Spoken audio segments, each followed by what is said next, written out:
My journey as a Superman fan started with a tattered red cape blowing in the wind.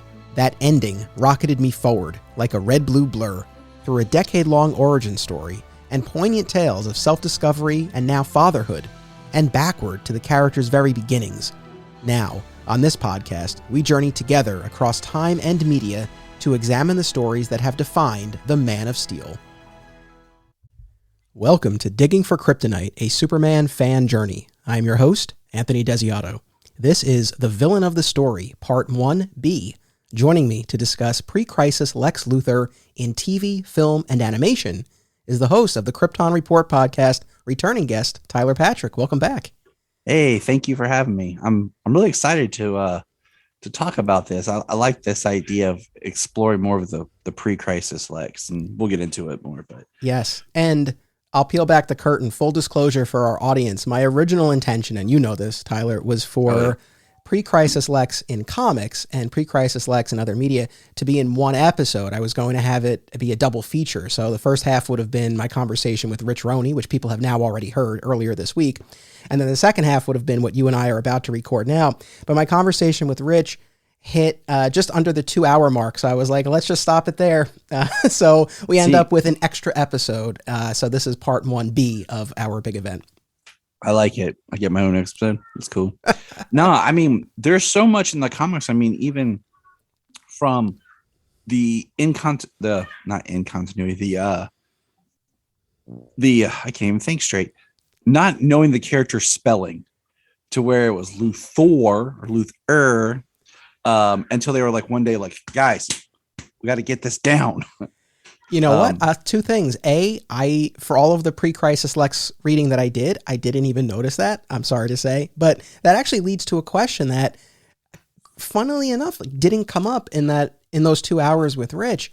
So let me ask you, when you think of Lex, when you're reading the comics in particular, in your head, is it Luthor? I mean, spelling aside, but pronunciation, is it Luthor or Luthor? To pronunciation, it's always Luthor. Same. You know, spelling. I mean, my name is Tyler, okay, L-E-U-R, but I've seen people say my name's Tyler and it's L-O-R. You know, recently on Disney Plus, we watched the Monsters Inc. show, and his name was Tyler Tussman, but it was spelled the O-R. So, you know, it's one of those things. It's the English language. We just spell it how we want and pronounce it how we want.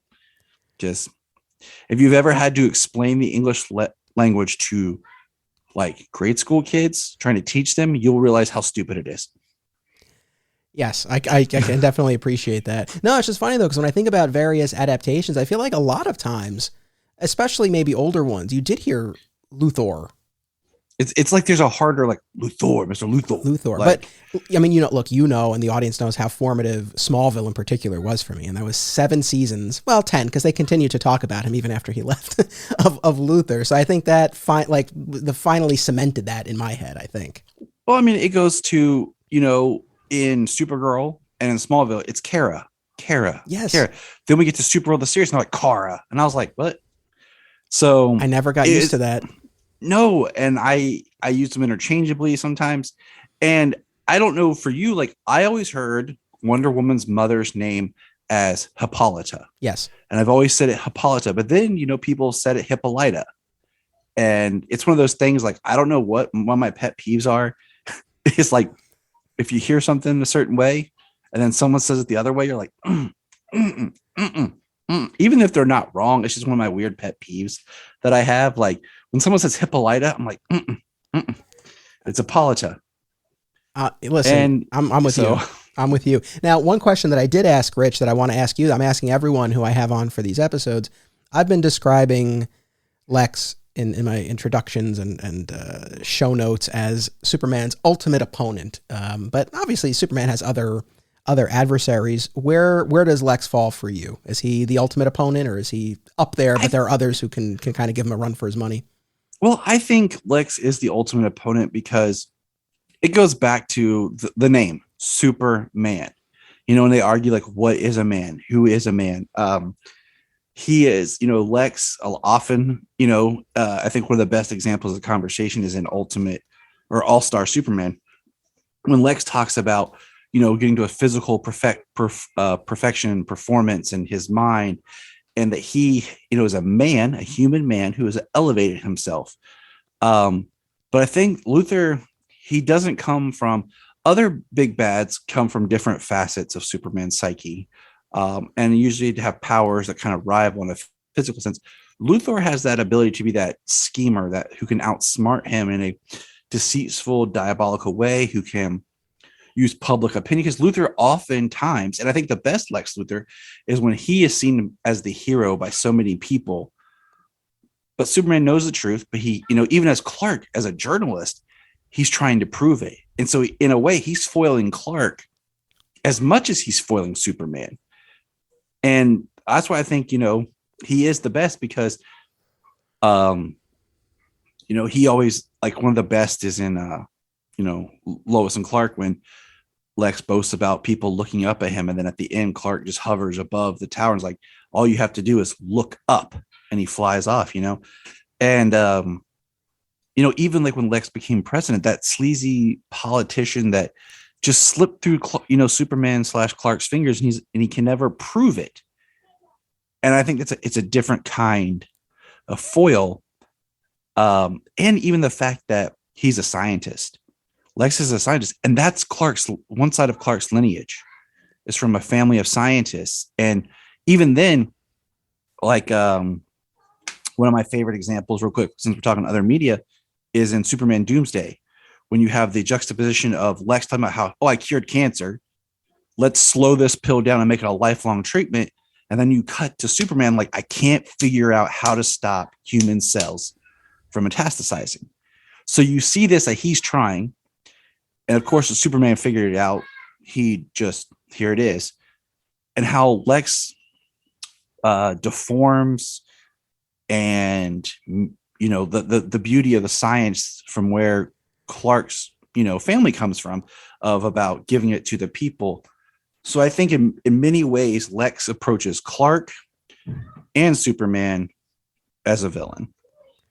Beautifully said, man. I think you've made a very compelling case. I was already on board with Lex as the ultimate opponent, but I think you made a great case for it. And especially that note about sort of the perversion of science and Kryptonian science. And, you see that again more recently in Batman v Superman with the creation of the quasi doomsday creature. Very well said. So this is kind of a funny episode because we're going to be talking about, most, if not all of the depictions of pre-crisis Lex across other media, because we talked about comics already. But what's funny is that this episode might almost feel like a bit of a teaser for other episodes, because pretty much everything that you and I are going to be talking about, I have full-on deep dives planned for the future, and at least one of them involves you. So we're going to talk about the 1950 Atom Man versus Superman movie serial with Kirk Alyn, and you and I have an episode planned on that where we'll go all in on the movie serial. So, as we talk about these various things, again, focusing primarily on Lex, but just to give listeners a heads up that there's a lot more planned with virtually everything that we are going to be talking about in this episode. I think it's cool. It works as like a teaser of like, hey guys, if you like this, just wait.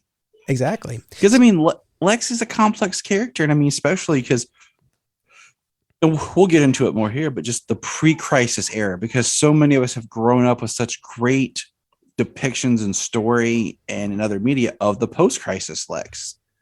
And usually if you say Lex Luthor, that's what it is. So to go into this angle, it's a little bit more of like, do we like it? Do we not? Like, what is it that we connect with in this version, Exactly. And people heard this already in part 1A of this event, but it was really eye-opening for me in a lot of ways to dig into the pre-crisis comics, because I had read, very little. And certainly I had never done a full-on deep dive into the Lex-centric story. So I'm coming into this with a different perspective than I would have had even just a couple of weeks ago. So I agree with you. It's very fascinating. So we'll talk about that 1950 Atom Man versus Superman movie serial. We'll talk about the Filmation cartoon from the 60s, Super Friends from the 70s and 80s, of course, the Gene Hackman incarnation from the Donner movies. And we'll talk about the Superboy TV series, which, yes, I know technically aired post-crisis, but was very much in the pre-crisis movie. Oh, yeah. I think that's where I don't want to say I'm most excited to talk about. I agree. So, and I don't want to spoil anything, so we'll get there. And I mean, I'm sure that Gene Hackman will be referenced and brought up, somewhere in this conversation. Yes, for sure. But of course, we have talked about the Hackman version when we did our Donnaverse event. So we have covered that on the show. So yeah, I think there are definitely other pockets here where we'll spend more time.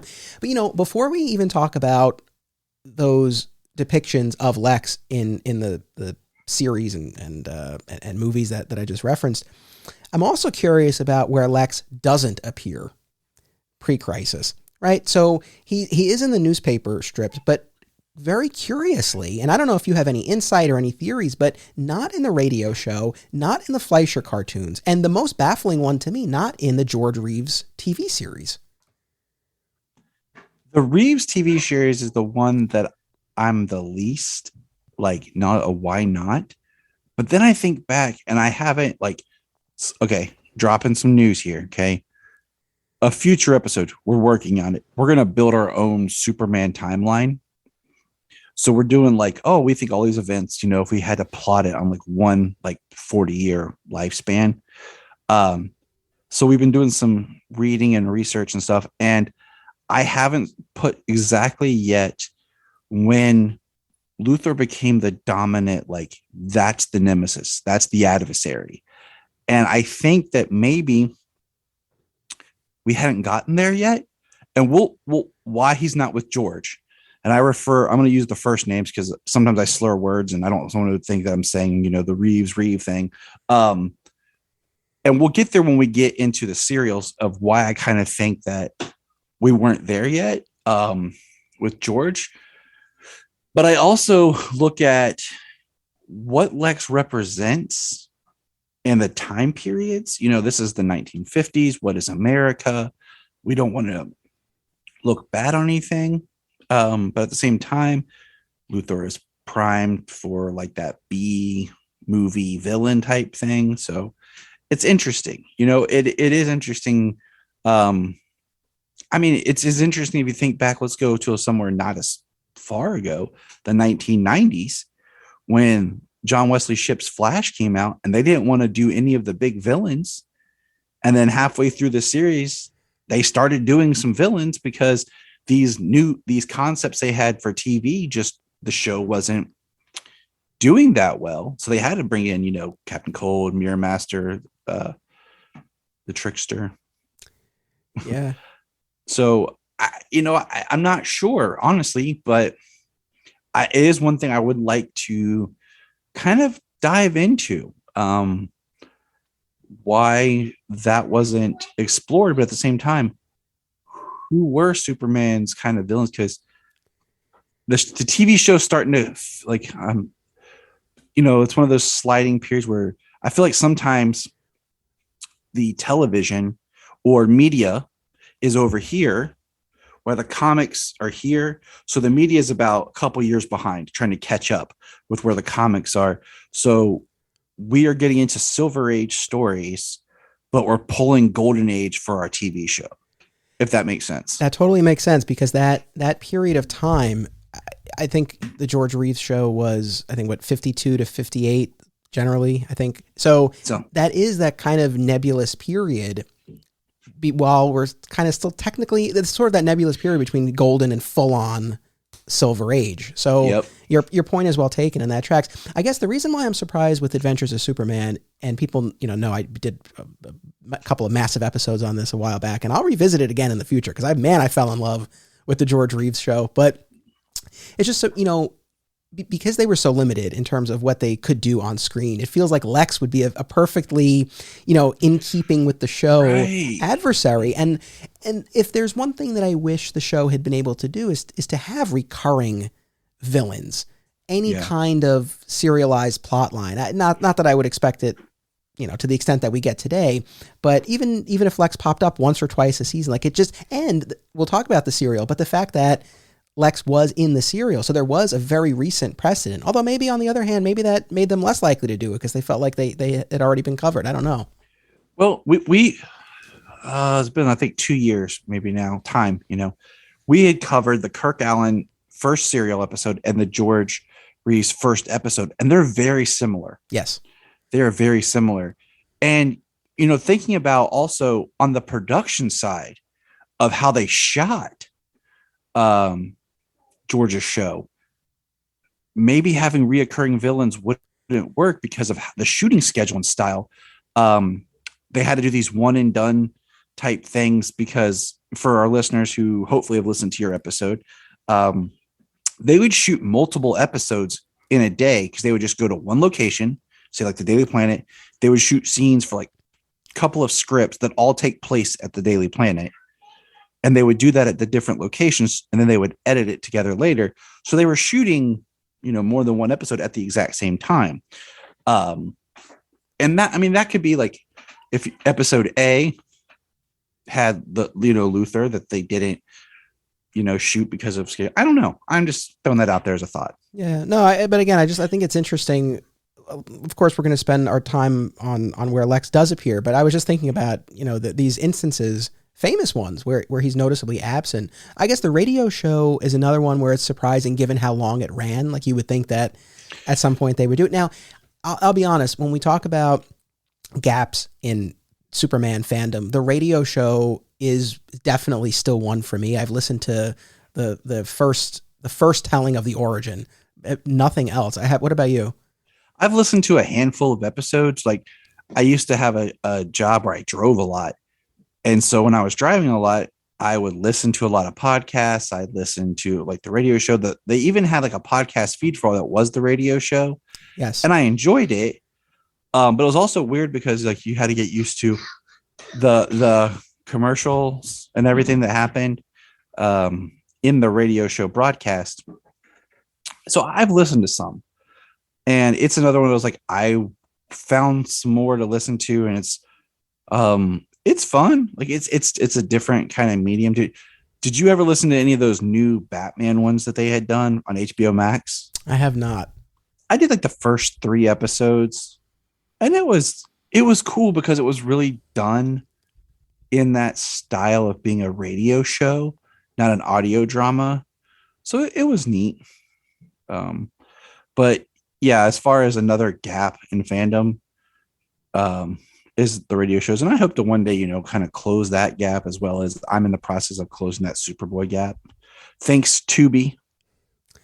Tubi, man. I don't know that I'll ever get them as a sponsor, but we sure do plug them enough. Yeah, Tubi now has emerged with all 4 seasons of the Superboy TV series. And it's, if there's one thing that will guarantee that something arrive on a streaming service, it's that I buy it on DVD, because not too long, I guess it has been a year at this point, but about a year ago, I did go out and I bought the 4 seasons of Superboy on DVD because I was like, I don't know if and when these are going to pop up somewhere, and I want to make sure I have them. And season 1 in particular is increasingly hard to find and expensive. So I was like, let me just make sure I have it.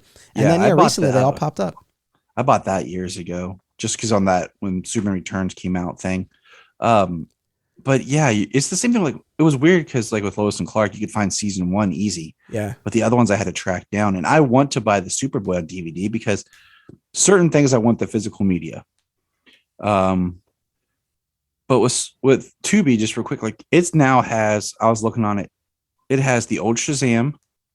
It has the like Legends of that special, the Legends of Heroes, or it's that weird special they did like in the 60s or 70s where they had like all the different live action heroes where Adam West and Burt Ward popped up again. Okay. Batman 66 is on Tubi. So like all that stuff that I've complained about that was taken from DC Universe as a miraculously appeared on Tubi, except for like the 90s Swamp Thing show. So yeah. Listen, if anyone listening to this has any in at Tubi, I think there's a prime opportunity for a sponsorship here. Anyway, so let me just ask this one final, I guess, big picture question before we get into the specific depictions of the ones that we're going to talk about.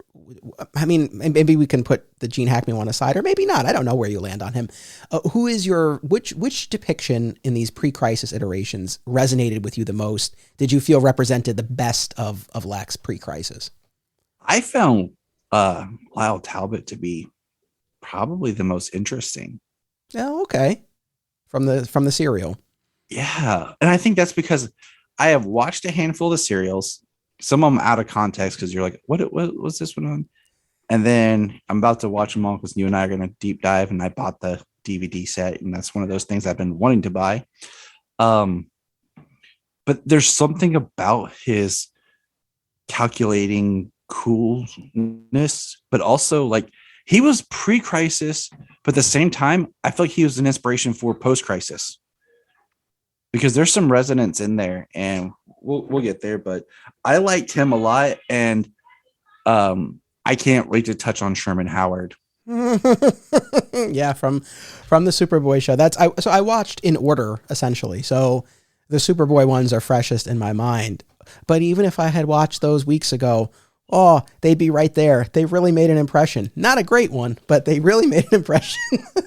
My wife had never watched any of the serial stuff with me, and so she watched when I watched the serial, and we talked about it, and she was enjoying it. And then on the Lex episodes are on the last disc on the DVD set. There's like a little small documentary thing that we watched too, and it was really neat to just kind of see more of, you know, the history of the making and what the serials were and things like that.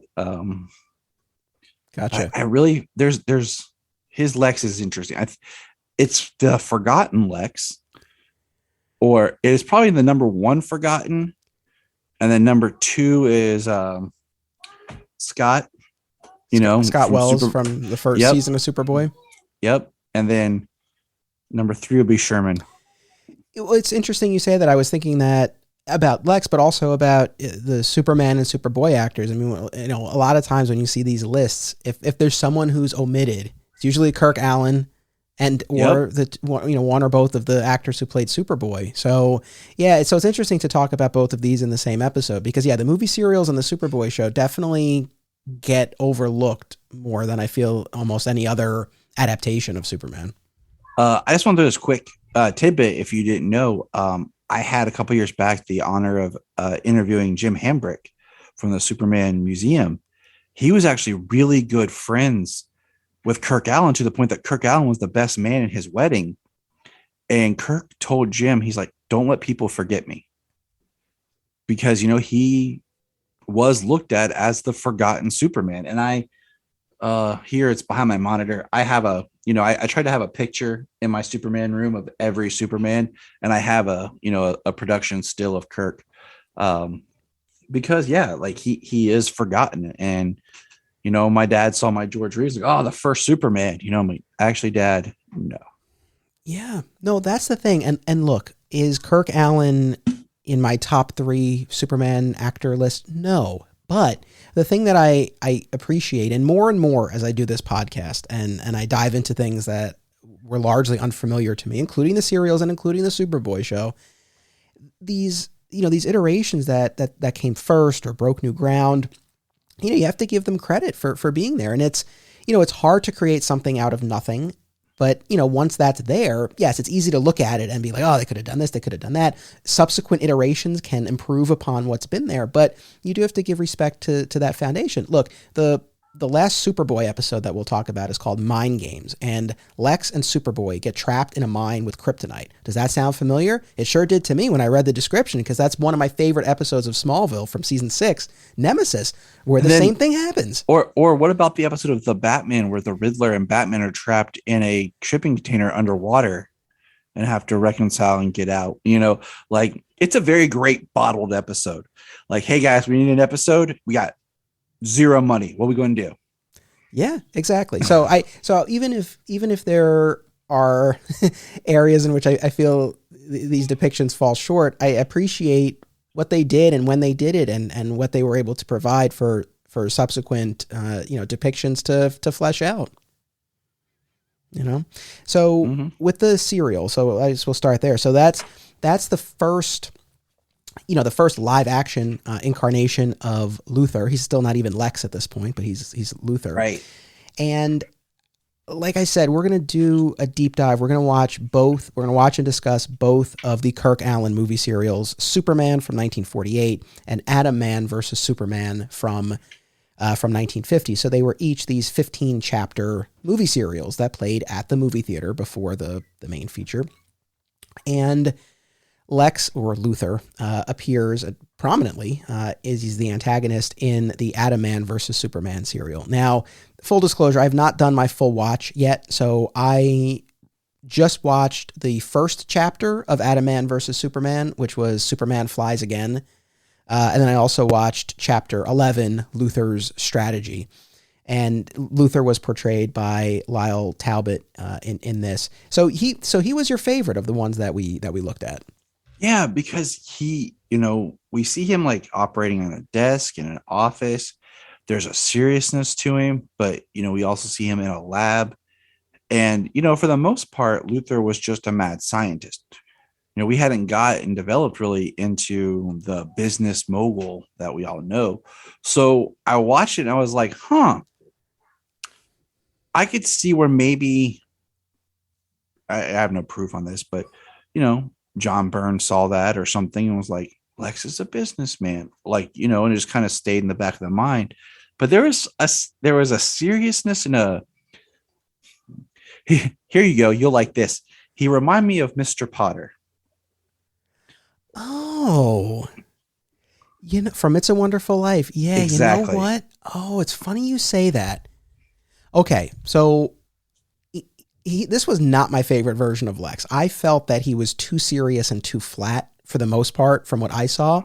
Yet, and we'll get here shortly, but the Sherman Howard version goes way too far in the other direction. So there's definitely when you put those two as but I think I just found him a little bit captivating because of that. Do I feel like the tone of his performance fit perfectly with what they were doing in the serial? No, I think the serials had a more lively tone. But there was something about that performance I think is what to me felt like that's where the character's going. Like, you know what I'm saying? Like if you were reading the book, like you're like, oh, this is a good way to do this character. But we have years. It's the first portrayal, but it takes years for us, I think, to flesh that out. But he just kind of gave me this a little bit more Mr. Potter-esque vibe. And it just made me kind of chuckle because I know your love for It's a Wonderful Life. And I love that movie too. That's why, I bring it up is I got, I have a Christmas decoration that says it's a bell and it says, every time a bell rings, an angel gets his wings. And then I have the Hallmark George Bailey ornament. So, it's a classic for a reason. There's a town in upstate New York that Bedford Falls in the movie was modeled after, and they have an It's a Wonderful Life museum, and they do a big celebration every year. It's about, I don't know, it's like 4 or 5 hours from where I am, but that's one Christmas season. I will have to go because I've been watching this movie every year religiously for most of my life. I had to edit my own version together, and I call it, I pulled a Wizard of Oz, to emphasize, right when. What? Mommy, keep me off the bed. All right. So we have a little guest appearance by Tyler's daughter. You take care of what you need to. We're going to take a quick commercial break, and we will be right back. Acme Comics is a locally owned and operated full-service comic book store in Greensboro, North Carolina, for people of all ages and walks of life. Since 1983, this 9-time Eisner Award nominee uses their collective knowledge and resources to connect you with the best material available. They pride themselves on their significant contemporary and vintage back issue selection. Mail order subscriptions to new releases are available, and all offerings are available to anyone, anywhere, via mail order. Follow Acme on social media and eBay, listen to the Acme Cast on all podcast services, and visit acmecomics.com for much more. Film lovers and filmmakers should check out this family of film festivals: Brightside Tavern in Jersey City, Hang On to Your Shorts in Asbury Park, Point Lookout on Long Island, and In the Cut in Bloomfield, New Jersey. I was fortunate enough to have my work shown at these festivals, and I found them to be very enjoyable and well-run events. Submission information for filmmakers, as well as details about the festivals generally, can be found at filmfreeway.com. Follow the festivals on social media for news and updates about events, discounts, tickets, and more. Also, be sure to listen to the Hang On to Your Shorts and Cullen on Film podcasts, available via a shared universe network. Fat Moose Comics is New Jersey's best and oldest comic book store. Established in 1982 and currently under new ownership, Moose sells a wide selection of new and old comics from every publisher, action figures, graphic novels, posters, statues, and more. If you're looking for something and they don't have it, they can probably get it for you. They know a guy. Visit Fat Moose in Whippany the next time you're in the Garden State, and be sure to reach out via the Fat Moose Comics Facebook page. Flat Squirrel Productions is an affiliate of BCW Supplies. The next time you need to restock on comic book bags, boards, boxes, and more, be sure to use promo code FSP, that's FSP for Flat Squirrel Productions, to save 10% on your order, and it helps support the show. Thank you. And we're back. So let me let you finish what you were saying about your fan edit of It's a Wonderful Life. I just wanted to drive home George's, importance. So I said I Wizard of Oz'd it. Like right when Clarence says, "You've never been born," I used the colorized version. And as soon as he said, "You're never born," it cuts to the black version. And then right when he's like, "Please God, let me live again," it goes back to the colored version. Just emphasizing how dark the world is without George in it. It was a fun thing to do. Yeah, no, I dig it. Well, so when I sit down to watch Atom Man versus Superman in its entirety for our upcoming episode, which people will hear not too long from now, it's not too far off, I will keep Mr. Potter in mind, and maybe that will allow me to enjoy the Lyle Talbot version. I will say it wasn't like I intensely disliked his version of Lex. I felt like it was a very kind of like solid. It's a one note character. Yeah, that's fair. But like a solid, really like down the middle, like there was nothing extraordinary about it, but it was a solid. And look, for the fact that this was the first jump from page to screen, it felt for the most part in keeping with the golden age iteration of the character. I mean, the first mention of him in the first chapter, he had already been established in this world, right? Like they all know who Luthor is, Superman's, nemesis and this mad scientist. I think the first device he creates is a teleporter, very Power Rangers-esque. He's like, he's got the little teleporter. Yeah, there you go. It makes you wonder if in the original intent was his name going to be Luthor. Like that's his first name, like Luthor. Right. Maybe I've often joked like the name Luthor or Luthor, sounds like Lucifer. Like I used to pick on my mom because she'd be like, "I like that name, Luthor." I'm like, "Lucifer?" She's like, "Shut up, Tyler." And it makes you wonder if there was something like that was going to be his first name, and then a writer or someone along just made that the last name, just because how they just affectionately refer to him as Luthor, as just a name. So right. Yeah, I don't know. But so he, again, is very, very dead serious in this. There's no real flair. He's very, very flat, I guess was the word I kept coming back to. But in terms of the title of this, right, Atom Man versus Superman. So, and again, I've only watched 2 out of the 15 chapters, but I got the gist that he's created this Atom Man persona who's plaguing Metropolis, and he's pretending that he's trying to help against Atom Man, right?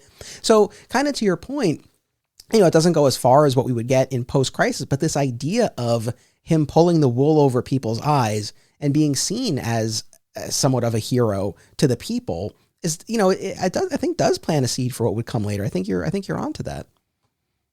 And like I said, it's an interesting if you're a fan of the character, a performance to check out, to just have that, because it's nothing great, but it's enough to see that spark that, oh, this is just something different. Nothing that's going to be crazy. Like I'm not, but there's definitely a difference in the portrayal of the character. Yes. And, for anyone who, I'm sure most people listening to this show at least have a passing familiarity with the Kirk Alyn serials, but in case you're really scratching your head, this is the one, these are the serials famously where when he takes off in flight, he's rendered via animation.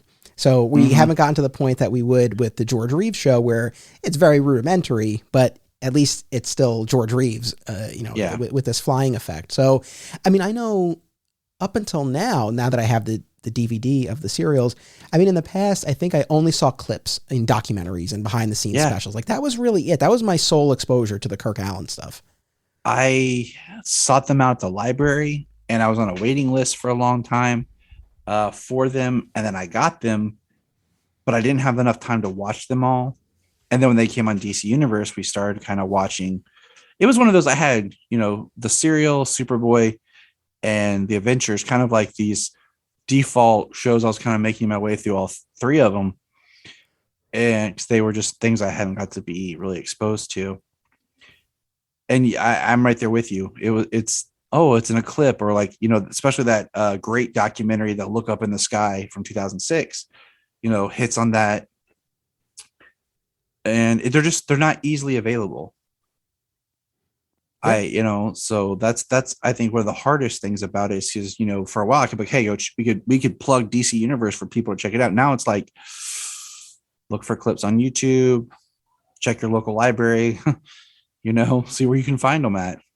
Yeah, I complain about this every other episode, it feels like, but between a lot of the pre-crisis comics and again the Kirk Alyn serials, the Superboy show, I keep coming back to this idea that just from a historical perspective, it's like this is arguably the most iconic, recognizable global fictional character, and there's so much that should be preserved and made available. Charge people for it. Make money. People want to give you money for this stuff. Take their money. Yeah. It's like it drives me nuts. It's kind of like, if I discover, say, a new band, or like they're coming out with a new album, and I learned that they had a couple albums already. Okay, well, I'm going to go back and check those out and kind of get an idea of who this band is.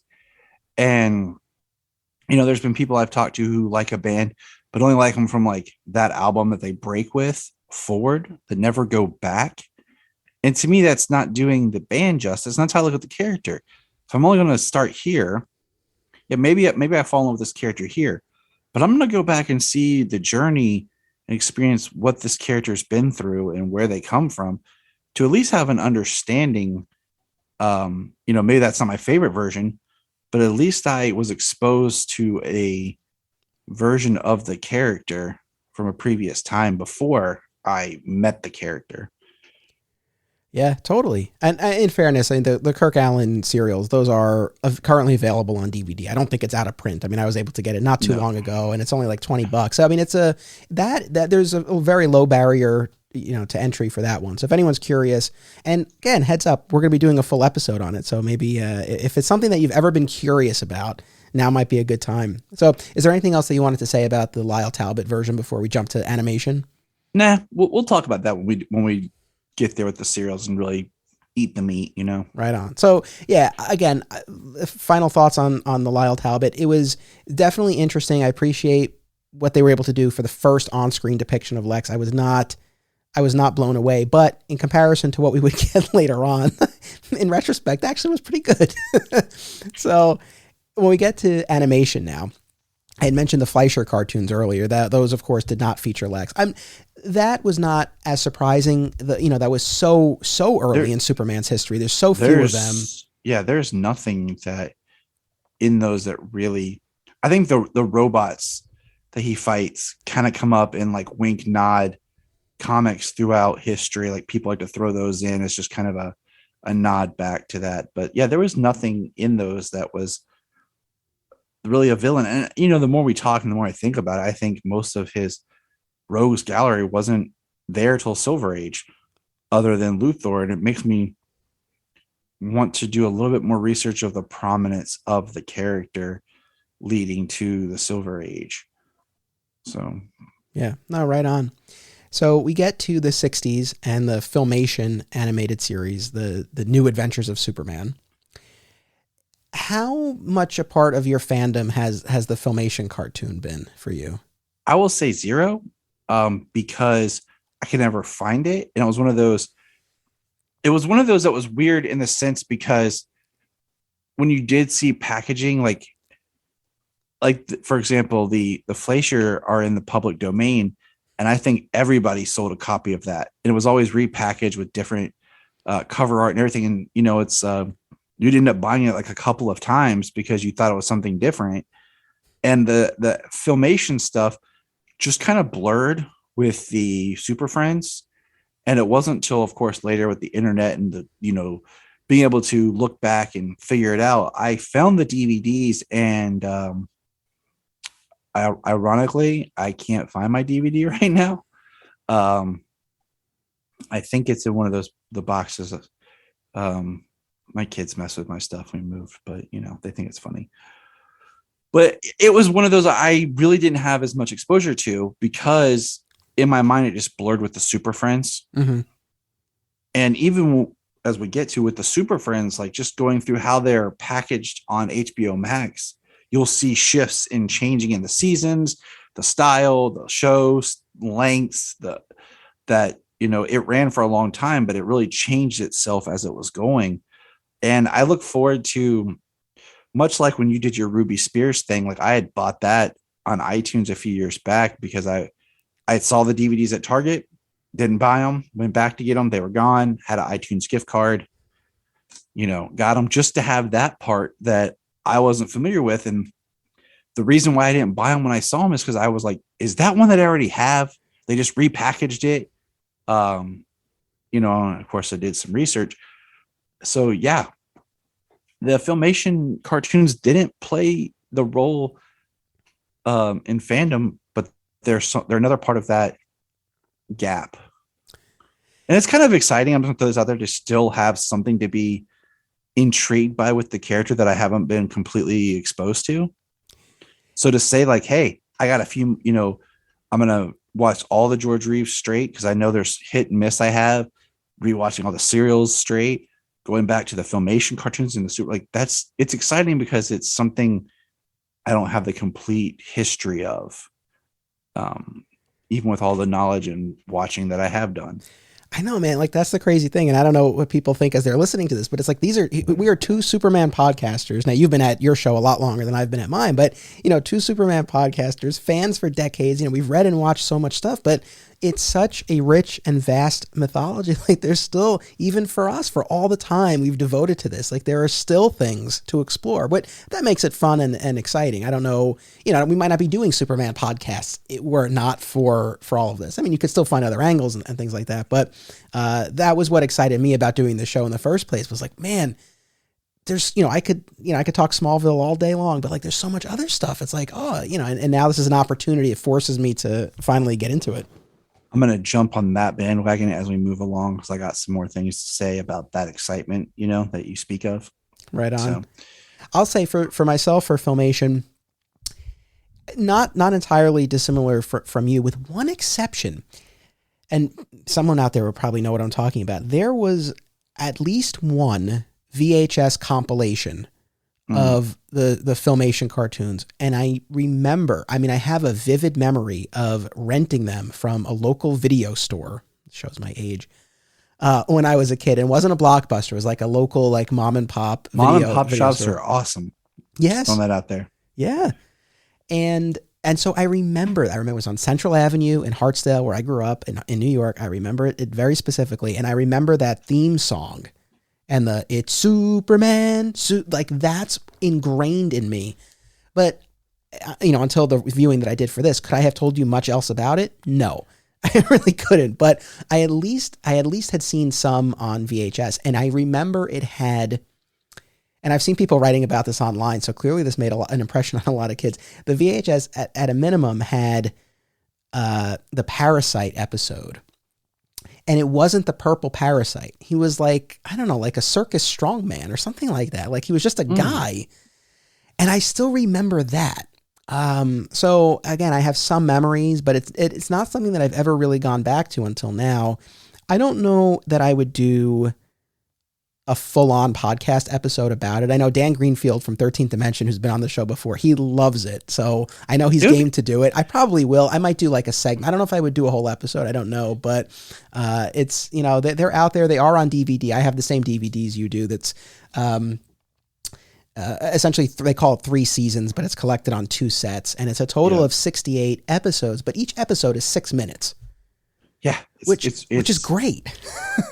I very much appreciated that aspect of it. I mean, look, I love to settle in and watch a 20-minute or a 40-minute, whatever it is. But just in terms of time and attention span, especially with these pretty simple 60s cartoons, it was nice that you were in and out in 6 minutes. Yeah, I mean, they were made for children. and they're cool to just kind of watch. And it's funny in the sense of that's how they did cartoons. Then it evolved to what we had. And now it's kind of gone back to that where they're like 10-minute episodes of these cartoon shows for kids. And we're complaining about like, oh, why is it so short?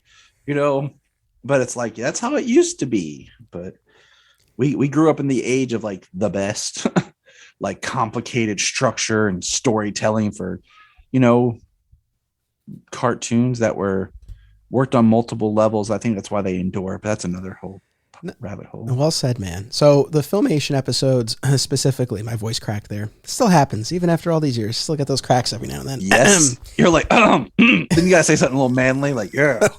As Filmation cartoons. So the episodes. Cartoons. So going a little Dean Winchester on me. Filmation cartoons. Sam. Dean. All right. Tyler and I are both also big Supernatural fans. So we have a lot of fandoms in common. Obviously, Superman, Supernatural, Power Rangers, and I'll talk about that more when we get to Super Friends. But anyway, so for Filmation, so Luthor makes a bunch of appearances, but it's not like an every episode sort of thing. But I selected 4 of these 6-minute episodes for us to talk about. The Deadly Dish, which I believe is his first appearance, creates this device that can shoot kryptonite rays at Superman, and he he disguises himself as a professor giving an award, a journalism award, to the Daily Planet staff, and hypnotizes them to be in certain places at certain times so that his weapon can power up in the amount of time that it needs. Luthor strikes again, where he kidnaps Jimmy Olsen and takes him to this paint factory, and again tries to use kryptonite on Superman. And kind of Luthor change his spots. That's a 2-parter. So at that point in the series, they were doing these 2-part episodes, where again, I mean, not unlike what we just talked about with the movie serial. We have this plot where Luthor pretends to have gone straight and he gets a job as the science editor at the Daily Planet, and Jimmy Olsen is very suspicious. So those were the 4 that we looked at. What was your take on either the episode specifically or just this depiction of Lex? Well, I couldn't find my DVD, so I just read the descriptions. Gotcha. And it kind of really, I'm one of the people, like, I like to know where my stuff is. Like, I hate, like, where's my stuff? I think I know where it is. I just haven't had a chance. I think it got mixed in with some of the kids' stuff that's still packed up. Because I have so much stuff and they like to mess with my stuff that the moving process was not the best last year. I found it interesting, like about the whole editor of the Daily Planet thing. Like, it's interesting how much Lex is not taking seriously. Like, he doesn't have this pristine image, I feel like, that being the business mogul comes with. Right. Yeah. He's just this smart guy. But even then, like, even though he's super smart, I don't think anyone holds that wisdom, that brilliance at a high ability. I mean, I think about the time, like, mad scientists were like the default B-movie villain, and that's kind of what he was. He wasn't like the scientist that you're like, oh, he's a scientist, man. He's smart. He's good. It's like, you said he's a scientist. You're like, whoa, what's he doing? Is he crazy? And it's just a very interesting kind of, he's this guy, he's kind of this name recognized. You have the iconography of the bald head that just immediately says Lex, recognizable person, recognizable villain. And he's smart. And then he's a scientist, and you kind of mad scientist, do what you want with him. And they have some fun stories. It's always so, it's difficult as a fan to watch these in the way of, like, there's so much that post-crisis, especially with Lex, just drilled in your head. And that was probably that's one of my biggest issues with Hackman, and we'll talk about that, but yeah, I could ramble, but it was fun. It was different. It's almost, I don't want to say he's a throwaway character, but it doesn't feel like he's yet to be the ultimate nemesis that he will become. I think that's it's interesting, especially having just looked at the comics. I mean, Although it's funny because I purposely read a selection of Lex-centric comics. So, in my mind, it's like, yeah, he loomed very large in Pre-Crisis Superman. I just read all the Lex stories. But yeah, I mean, and I guess, it'd be interesting to hear from other fans, especially if you grew up reading those stories, sort of where you placed Lex. But I agree with you. I think that it really is not until, and we're going to talk about this in the next episode, but I think it's not until you get to that post-crisis version where he is the hero in the eyes of the people. And he's challenging Superman in a different, it's still that intellectual battle, but it's not that Superman's capturing, like in the Pre-Crisis comics, it was a running gag almost. It's like Lex at the beginning of the issue was always breaking out of prison, right? So it's like Superman catch him, bring him out, he breaks out. Now it's like Superman can't get the goods on him. He can't bring him to justice the way that he's used to. So it's challenging Superman in a much different way. And I think that elevated the character in a way that, I agree with you. I feel like he doesn't have the weight, or at least in these few that we're talking about here, that he will have later. And I think that's probably a big reason why. I think you're on. Yeah, I think you're right on with that. Yeah. So with the Filmation cartoons, again, it's probably something I'll get into more in the future. They're very simple. The animation, and I don't say this in a derogatory way, but it's very basic and kind of rudimentary. Oh, you know what it almost reminded me of? Like a motion comic in a certain way. It was because it was not like the animation was not very involved or dynamic. It was very static. So it almost looked like still images and then they would move a bit. I mean, I'm that's probably underselling it a bit, but that's kind of what it made me think of. It's kind of, I mean, if you look at I'm trying to remember my history of like where Filmation touches with like Ruby Spears and Hanna-Barbera and like, because like you had people cross over because wasn't one of them, drawing a blank, created Scooby-Doo and of course went on to be Ruby Spears and everything. But look at just how the comic, like you'd have a cell for a while, the same shot, and all you would move is like their head or something, and it kept and once again, we've gone back to a lot of that of how we do cartoons with very simplistic movements compared to the more complex stuff. So I definitely get where you're coming from with that idea of like the motion comic. And you kind of inspired me just now, just throw it out there. It's always fun to try to find something on the show to like as like a comic term backup. It might be fun to like, since it's only 6 minutes, to just use every episode, like, all right, we're going to go through the Filmation, maybe episode by episode, or just, I used to do this when I did the Fleischer. I'd watch it and then I'd pull up my phone and get my kids' reaction. So I might just kind of go through those with the kids and just get like a quick comment, quick thing, and just kind of insert in episodes, just to kind of knowing where your hero comes from kind of thing. Like, hey, this is how Superman was a long time ago. What do you kids think? Yeah, no, I like, I know maybe I would do something like that. Again, I'm sure I'll revisit Filmation on the show at some point. I guess the last couple of things about Lex specifically, the disguises did make me laugh. I mean, they're kind of silly, but they're, they're kind of snot, like he's like, like, kind of idea that I have in my head. Yeah. You can't catch me, Superman. Yeah. And, so the disguises are funny. He always uses a name that's an anagram of Luthor. And Superman's usually able to figure that out. And the episode where he kidnaps Jimmy and brings him to the paint factory, that was funny because Superman realizes that the lead paint can protect him from the kryptonite, so he dips himself in the paint. So that was a fun little payoff there. It's so funny now. It's like lead paint. No, I know, that's horrible. Superman's like, dang it. I know, that's what I was thinking of.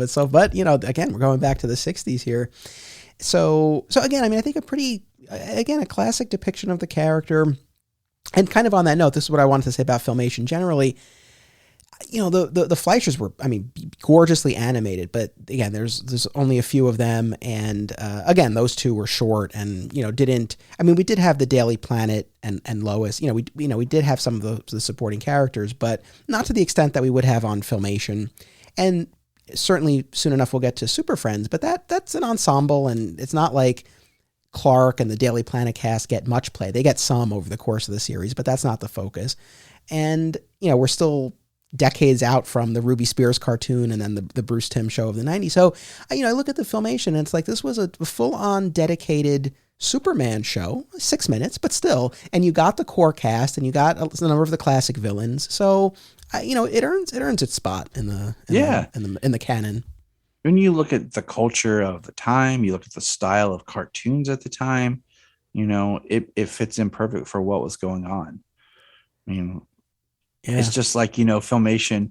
When I hear Filmation, all the time I think about the 80s and the He-Man series, because that was a big thing. And you go back and watch that and you'll see like the lower production budget, so. Yeah. And then it was very much like the Fleischer in terms of the voice actor playing Superman, right? And the whole like, this looks like a job for Superman, like it was Danny Dark, wasn't it, who did the Filmation, right? He did Super Friends. Okay, I was trying to remember. So I'm not positive about. I have to double check about Filmation. We have this magical thing, this magic brick here. Yes, I'll check this out. So while you look that up, no, it still was Bud Collyer. It was still Bud Collyer. Okay, I thought that was the case, but I was like, I don't want to. Like I said, I didn't get to watch them, so I couldn't remember. So yeah, it's still Bud, nice. Which is an amazing voice for Superman. I mean, that's the voice of Superman. Like if you're listening and you're not watching live action, that's the voice. Because he did the radio show, he did the Fleischer. There's not a lot of dialogue in those, anyways. And here, so yeah. No, very true.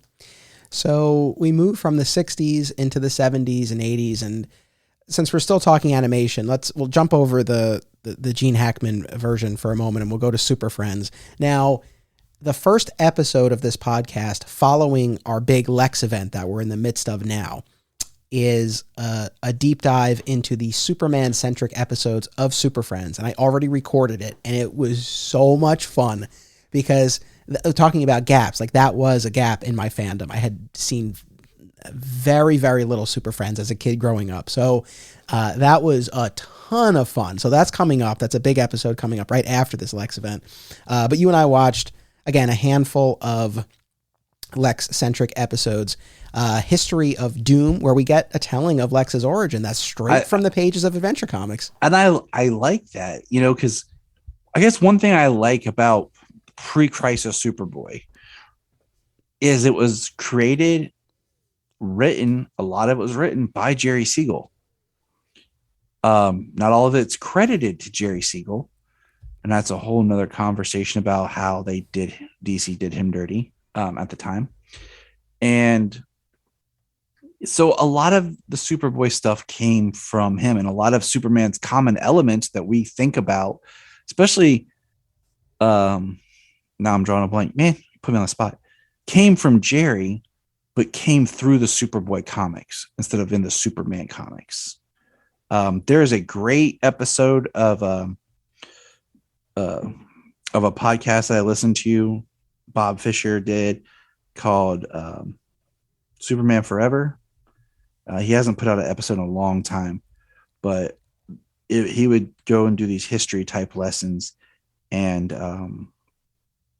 it was really interesting to hear some of that, the past Golden Age, early Silver Age knowledge. So I like that. But on that same note, this is straight from the comics, but at the same time, not a huge fan of the idea of, because the history of Doom, Lex is like, oh, Superboy, let me help you. I'm Lex. Superboy's like, wow, you have a lab. Let me fix this up for you. And he makes this awesome lab. Then Lex is screwing around, and Superboy's like, what's going on? Fire. And he goes to help Lex, but by blowing out the fire and everything causes chemical reaction. Lex loses his hair. Then he's like, I hate you, Superboy. You made me lose my hair. I will get revenge. And at the same time, Lex is holding this bottle where he cured kryptonite. Right. He's like, you will not get this cure for kryptonite I invented for you. Ah. And I'm like, you dedicate your life to mass murder and killing people because the dude tried to save you and you lost your hair. All right. It's kind of thin. No pun intended, but that's your motivation. Okay. But it was cool to see it, just straight from the page animated.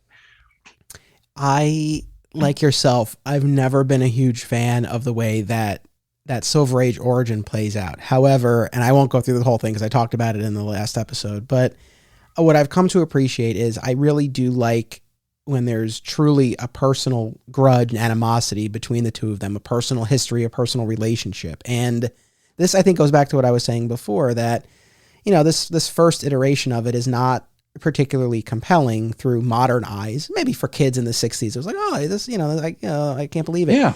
For us now, it doesn't resonate in the same way. But then again, I look at what Smallville was able to do and how they took the germ of that idea that these guys were friends and that friendship fell apart and took it in a completely different direction. And it's my favorite incarnation of the character. So, there's something to be said for that. So I can appreciate the foundation that was laid here.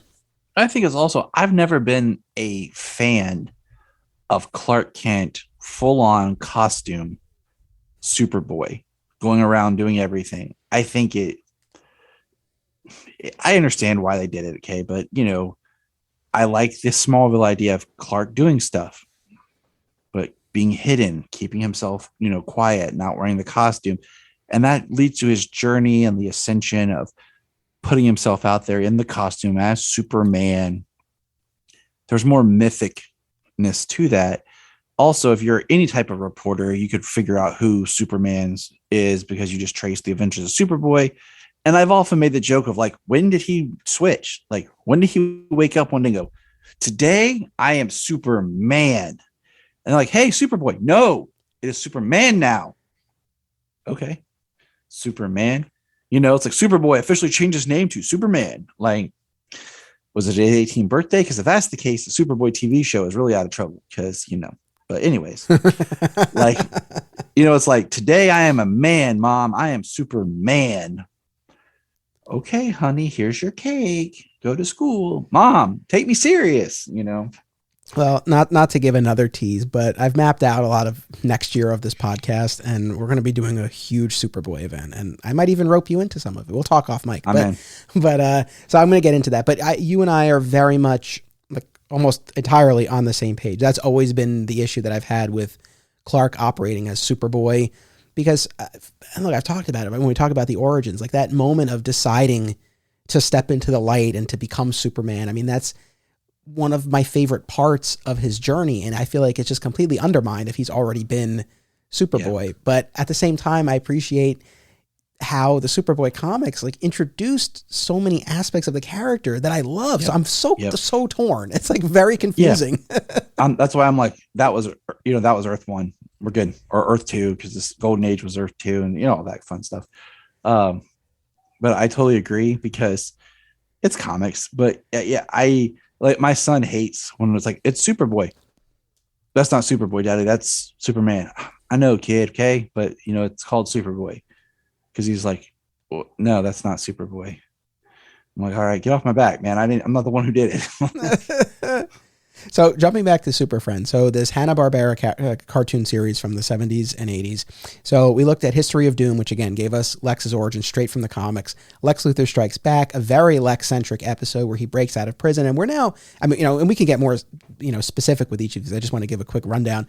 This, we're now very much in the mold of the Gene Hackman version. He's got his sidekick, he's got his lair. I mean, it very much feels like we're in that realm. Revenge of Doom. Oh, I had not actually, this was actually one I had not watched when I did my forthcoming Super Friends episode. So this was interesting, where the Legion of Doom returns and reunites, and they take back their headquarters and launch their attack. No Honor Among Thieves, where Lex, now in his green war suit, teams up with Darkseid. And the case of the shrinking Super Friends, where the heavy hitters of the Super Friends go out into space on a rescue mission, and the junior members are left behind to face off against Lex and his shrinking ray. So first with Super Friends, just generally, I mean, how big of a part of your fandom was this? I had a t-shirt, and it's one of those things like I knew of it, but I don't ever remember watching it because it's like once something aired, that was it. If it didn't make some sort of impact, like example, Scooby-Doo. Scooby-Doo is on TNT or TBS all the time. Like in the mornings, before Cartoon Network, there was a time before Cartoon Network. And I feel like that was the only thing you really knew about Hanna-Barbera cartoons for me growing up, is because TBS showed Scooby-Doo. And you didn't get a lot of rerun type cartoons on Saturday mornings or whatever. So it's one of those, like, you kind of knew it because like you heard it referenced or saw like the superpower toys, which are kind of based off this stuff. And it wasn't, I had, like I said, I had a t-shirt, and it wasn't till, and I think I saw a DVD I watched, but it's like, I remember the cover, but I don't remember the story, like as a kid, so like, it's the same thing. Like I remember watching the Scooby-Doo meets Batman and Robin episode where it was, Batman and it was Adam West and Burt Ward styled characters, but it was still Casey Kasem. So the Super Friends kind of fell there. It wasn't until later when we started putting everything on DVDs that you could start to mine this past and really like dig into it. So it didn't really play a part of the fandom because I never had the opportunity to explore it. I hear you. I mean, I remember watching reruns on Cartoon Network as a kid. Occasionally, it wasn't like, there's another voice crack. It wasn't like I was, glued to the TV when it came on. It was just like occasionally I would see it. When Cartoon Network started, it was like there was a handful of originals and a lot of Hanna-Barbera. And that's what it was. So I could see where that was. I didn't have cable for a long time. My mom didn't believe in it. Side story. My dad would get deployed. My mom would cut the cable. So when my dad was home, wasn't always long, we'd get cable. So we didn't get to watch a lot of Cartoon Network until we were older. Because my mom like, we don't need TV. It's probably why I watched a lot of movies. But gotcha. Okay. So again, for me, I'm now a recent convert to Super Friends. I really enjoyed the viewing that I did, and people will hear that whole episode. But I'll give a preview of it. One of the things that I realized in that episode, and we talked about briefly, and you'll appreciate this, is that looking at Super Friends, and it's this team of do-gooders with largely interchangeable personalities. There's some distinction between the senior and junior members, but otherwise you could pretty much give anyone's lines to any character. So largely interchangeable, but they work together. They always win up against these colorful villains, and usually each season or so we get a change in lineup and title. And I'm like, I understand why I like this so much. It's Power Rangers. You're like, huh? Wait a minute. I've seen this before, but in the future, this is the past. See what you did there. Yeah. So I had that realization. I was like, oh, okay. Like I get why this is appealing to me even now as an adult, because I have all that love for Power Rangers, which I know you share. So heck yeah, I do. Yeah. Well, speaking of which, we'll give a plug to the KRYPTON Report Patreon, because I was fortunate enough recently you had me on to talk about our shared fandom of specifically Mighty Morphin Power Rangers. And it was so much fun to talk about that. The Zordon era. That's what we called it. Yes. The Zordon era. Correct. Yeah. It was a blast. And it's something that I don't get to talk about that much anymore. So it was fun, like talking about with you and like wanting to dive in. And, it's funny because you have a young son and I have young children, that when I watch Paw Patrol, for example, color coded everything, and then they constantly are changing it up, and I'm like, it's the Power Rangers model all over again. Yeah, I can't tell you. I know this is a bit of a tangent, but bear with us just for another 30 seconds, people. I since I did some rewatching for your show, and they're all on YouTube. So like every now and then I would just kind of pull out my phone and I would pull them up and watch an episode. And I showed my son, because he loves dinosaurs. So I specifically went, I mean, any of the calling of the Zords, but I specifically went to the pilot where Zordon is explaining what color and Zord each one gets. And he was like so into it. And he had already had a Power Rangers book, just a little children's book, and you press the buttons and they play some of the music and stuff like that. And he liked it before, but now he's been way more into it since he's seen a little bit of it. So, what a proud moment. Very, very excited. I hope he stays interested in that. Yeah. Get you in the feels like, yes, I it's like you've done something. Like, I've done something. Yes. Because in one breath, you're like, I want my kid to do their thing. I'll support them. The other thing is like what I like, so we can share this child. Come to me and say you want to watch Power Rangers. I will I'll be like, what? You want to watch Power Rangers? Kick up the TV. You know what? You know what those chores you had? Nah, let's watch this.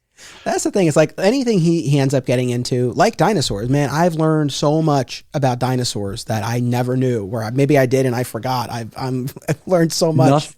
Nothing was more impressive than when they had a dinosaur thing in Columbus, and my sister-in-law and her husband at the time and my mother-in-law took my son. He had to be 5. We'll say about 4 or 5. And they're walking around. They come back.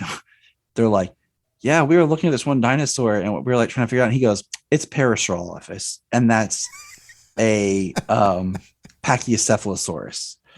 And they're looking at him and he's just walking around like, and he does this thing where he's like, and this is blah, blah, blah. And I know this. And we were at the store at Walmart 2 days ago with my buddy. And we're walking through, they have all the Jurassic Park Dominion toys out. And he just starts naming some of these other dinosaurs, like these huge names. And I'm just like, that's my boy. Yeah, it's amazing, like what they retain. I know it's really incredible because it's like we all know Triceratops, but did you know Monoclonius? Did you know Pentaceratops?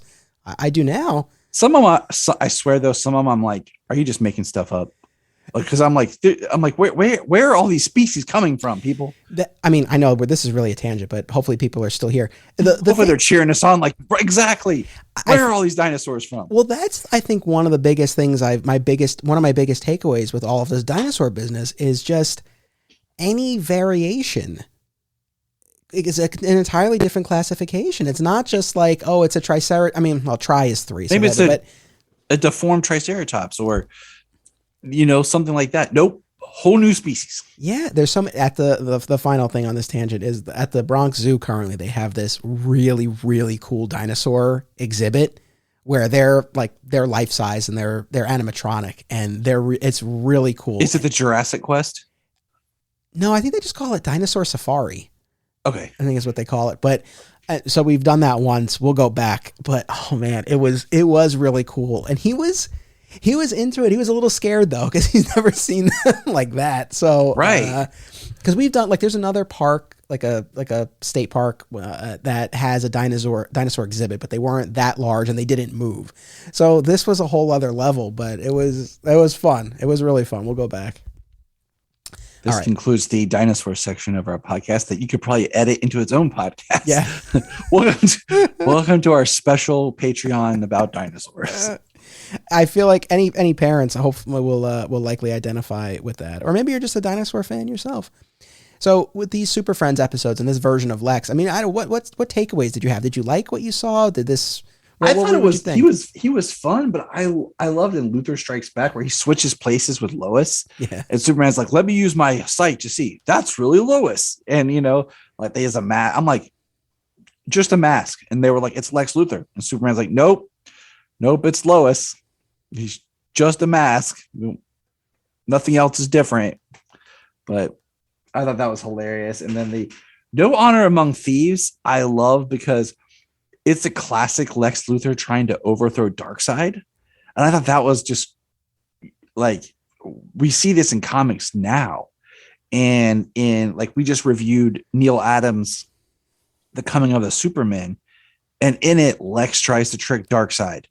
So just seeing that it's always kind of been there, I think in a way it's Luthor's ultimate goal is to be the supreme being. But, he takes Darkseid and he's like, I am Rex Luthor, King Rex. And I'm like, okay. And, Darkseid's telling he was about to turn into a Transformer, which was pretty cool. But I thought what was interesting in that episode, though, is the Stargate. Yes. Instead of a Mother Box. And then I thought, when did Mother Box come into play? I thought Mother Box was in the I started questioning my knowledge of the fourth world. And then he says, I'm going to send you to the jungles of Apocalypse. I'm like, when did Apocalypse have jungle? Wait, what? What is going on here? But they were fun episodes, and it was definitely more of if you look at Lex as like this duality of the upfront businessman, and then sometimes he's the villainous rogue, in the suit type thing. This is definitely hitting that perfect point of the in the suit villain aspect. And it was much more on brand for Lex than what we had before. It was fun. It was enjoyable. to see him where he goes in these episodes. Yeah, I have to say, and I know maybe Gene Hackman changes this equation a little bit, but I would say that in looking at the comics, which we did in the last episode, the Lexor storyline where he's on this planet that worships him, I mean, those definitely stood out to me among the pre-crisis comic stories. As far as these other media incarnations of Lex, I know I asked you at the top, which one of these was your favorite. For me, I think I would say that the Super Friends iteration was my favorite, because I think sweet spot is exactly the right phrase. I mean, this sort of, I feel when I think like quintessential pre-crisis Lex, now I probably do think of him in the purple and green jumpsuit. I don't necessarily, my mind doesn't necessarily go to the green war suit, and that's where I feel like we cross a bit of a line. Like him in the purple and green, and he's more active, and also physically, we also see a shift here in Super Friends, because in the earlier comics, and then even in the prior adaptations we talked about, his Lex always bald, right? But well, except in the earliest comics appearances, but he's always bald, but usually on the slightly like pudgier side. Yeah. And he's here, more rotund. Yeah, and like here in Super Friends, like there's a physicality to him that we hadn't really seen yet. He always kind of reminded me like a Winston Churchill look. If I had to point a historical figure out for it. So yeah, this is definitely where we're shifting. Luthor is. It also makes you think of the times of what you would think. There's that great Alex Ross Luthor painting where he's more of the rotund Luthor. Yeah, and that's the funny thing. I mean, we'll go back to that post-crisis before we get to Lex the Second, his the clone that he poses as his own son. But so we'll go back to that. But there is this period where, again, there's this increased physicality to the character, and this very identifiable, iconic purple and green ensemble, which I feel like again really is very, very iconic, like a very quintessential representation of the pre-crisis version of the character. And you get that here. So I mean, I agree. Yeah. I mean, I'm trying to think if there's anything else that really. It's kind of hard, It's nice to see the little points and the story beats, but I mean, it still is like quick, one-dimensional type character, simple good versus evil storytelling. Like we're not really building like this complex to really dive into a performance or a structure. We're just kind of like, oh, Luthor's bad. Yeah. But like, how are they depicting his bad? Like you just said, they change his physicality. What type of plots is he into? And like, even in the Super Friends, it's still an ensemble because Lex is, popping in with Darkseid and the other members of the Legion of Doom. Yeah, which I guess two things. I think that's why I like Lex Luthor Strikes Back so much, because now the Legion of Doom has been dispatched with, and now it's just Lex in that episode. So I did like that aspect. But on the note of him as the leader of this group, again, I know you and I we have that post-crisis version, so ingrained in us. But you can't help but think. I mean, he's running it like an organization. Right. Mm-hmm. So again, you start to see maybe some of those seeds that would then become the full-on businessman in the late 80s and 90s. Mm-hmm. I agree. Yeah. And again, that episode, Lex Luthor Strikes Back, that of course was after Superman the movie. And so now you really do start to see more of the influence of that there. I think it's time we just touch on Gene. We got to. What's your take, man? Okay. So my wife and I were talking about this when we were watching the serials, and it's like, do I like Gene Hackman's Lex, or do I just like Gene Hackman?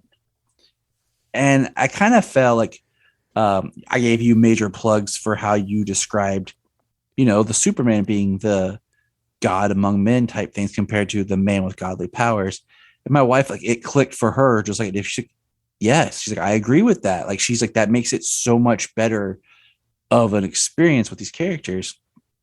And we were talking, she's like, I don't like Gene Hackman. And I said, and we were just kind of talking, and I was like, yeah, the thing is, that was before post-crisis, where that's the Lex that everyone identifies with. That's the Lex that that you are a fan of. And I thought about it more, and I talked, I was like, you know what? I like Gene Hackman. I like what he's doing. But do I like it as Lex? it is good pre-crisis, but at the same time, it still feels like a little weird. You know, he's underground, he's just criminal genius, but yet he's, you know, underground doing his own thing. And had that been the same version with a different actor, but Hackman leans so much a charm of just himself into it that you just kind of like, I like it because of him, but do I like that version of Lex? Not really. I mean, there's no wrong answer to this, but it's just kind of, it's out there, you know, but he is more of the mad scientist, that more of this time of just being like, he's just a scientist, like a evil genius. So I think you summed it up well. I think that's probably how I guess I have pretty mixed feelings about the Gene Hackman Lex as well. And, you know, I talked about this when we did our Donner episodes. I mean, I feel like, I guess not dissimilar from what you just said. Like, I like the way he's used in those movies, but it's still not my definitive version of the character. Even in a pre-crisis, I wouldn't put him as my definitive version. No. I mean, honestly, I feel like the Super Friends version is more in line. I mean, well, it's funny because you say, you know, mad scientist or scientific genius. And I was thinking about this. I'm like, he's more of the, like you said, the criminal genius, the strategist. I mean, it's funny enough, in Superman 4, The Quest for Peace, I think that's where you see the most of the scientific mind when he's growing nuclear man in the sun. I mean, and I'm trying to look at, you know, Superman 1, 2, right, and 4, like all of Hackman's performance. But yeah, that's where he does more of the mad science. You know, the first one, he's more of just a criminal genius, you know, mastermind manipulator, which is an aspect of the character. But yeah, I mean, for all of the grounding that Superman the movie tried to do, it's interesting how comedic Lex is. Yes, the charm and the comedy definitely run counter to all of these other depictions that we're talking about. And I talked about this last time in the pre-crisis comics episode, but I think one of the things that I was most surprised by in reading a lot of those pre-crisis stories was how personal a grudge it was between Superman and Lex. I mean, I guess I kind of had some general sense of that, but I didn't really know how it played out. And I got to see that. And I really came to appreciate it more because I think in my head, I always sort of was kind of painting with the broad brush and kind of looking at the way it's presented in Superman the movie in particular, where it's like Superman's in his way. And I kind of always, wow, that's what it was like pre-crisis. But reading those comics is like, no, like these guys really like didn't like each other. And so I feel like that's what's missing in the Hackman version. It's that you don't really have, I mean, they're at odds, like they're, you know, they have opposite goals, right? And they're at odds, but they're not, I don't feel like that history. Personal. Exactly. You know, even just in post-crisis, the way they try to create this grudge with, you know, Dean Cain and John Shea as per, you know, to build up something, because that whole history had kind of, the past Superboy story was gone. So to create this new kind of history, and I, you know, it's easier to use the live action editions because people can easily, you know, watch those and then read comics. You felt something a little bit more there than what I kind of get from the Gene Hackman version. So yes, I think I think I've sorted that. This was helpful. I think I sort of sorted out like the way I feel about it. I think it works well in its context. He's a wonderful actor and it's a very fun portrayal, but yeah, I don't think it really does. It's funny. It really does feel like an outlier because you're right. I mean, it's not really an encapsulation of the pre-crisis version nor post. It's really sort of its own thing. It's just one of those things where like you get a character and like, oh, that's the character, but you love the actor so much that you enjoy it. But then if you just whittled the character, you're like, it's not exactly the character, but I'm loving this actor and what they're doing. So let's move on to the other one. Oh my goodness. Okay. So when we talk about gaps in fandom. The Superboy TV show is a big one. I will be closing that next year. I teased some Superboy plans, and that's included in that. And I don't know, fellow Superman podcaster Sam Rizzo, who's the biggest Superboy fan I know, if he happens to listen, I cover your ears here. I'm so sorry, as I know how much you love the show, but it's been a gap for me. And so these 4 Lex-centric episodes that you and I watched are probably the first like full Superboy episodes I've watched. So this was a real eye opener. What about you?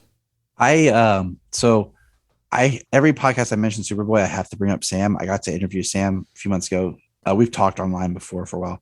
I love his podcast because it was such a gap. And my history with Superboy is I remember being at my grandparents' basement. And I just remember the image, and it was a season 2 episode because it's the image of Superman standing in front of the tank and they shoot the bomb and it blowing up. Because I remember the coming on part. And I remember always telling people, there's a Superboy show. They'd always say, no, that was in Superman 4. Because I feel like that movie was on all the time on like WGN or whatever, like basic cable. But I always, I swore, there was a Superboy show. I know it. Like, you mean Lois and Clark? No, there was a Superboy show. Oh, and then when Superman Returns came out, there was the first season, Superboy. I was like, I knew it. And I bought it. And I had it and then I sold it and then I rebought it years later. And I, about 2 years ago, I went through it when I was on DC Universe and I watched all the first season because we were doing a segment where we would watch the pilot episode of every Superman show and talk about it at least once a year. And so I watched all of that. It was only, and because, the first season is like a self-contained because the second season is like a soft reboot straight up. So I had watched all of that and it's harder to find the latter half. So when it was put on DC Universe, it was exciting to watch. And I started watching, I just started buying every now and then, 1 or 2 episodes until DC Universe. And then I stopped. So I had some grasp because I was like, I wanted to get, Gerard, I had watched John Newton portray the character. And I was like, okay, so what did Gerard do differently? Because, there's stories of Gerard being cast almost for Superman for Lois and Clark until they realized he had done Superboy. And then he was let go. Like, oh, you already did this. And, fact enough, Gerard, when he portrayed Superboy, is the oldest actor to ever be cast in the role. He was 30 when he was cast to be Superboy, compared to Henry and Brandon, who were in their late 20s, and Tom, in Smallville, but that's a whole nother story, in their 20s being cast as Superman. And here he is 30, like Superboy. So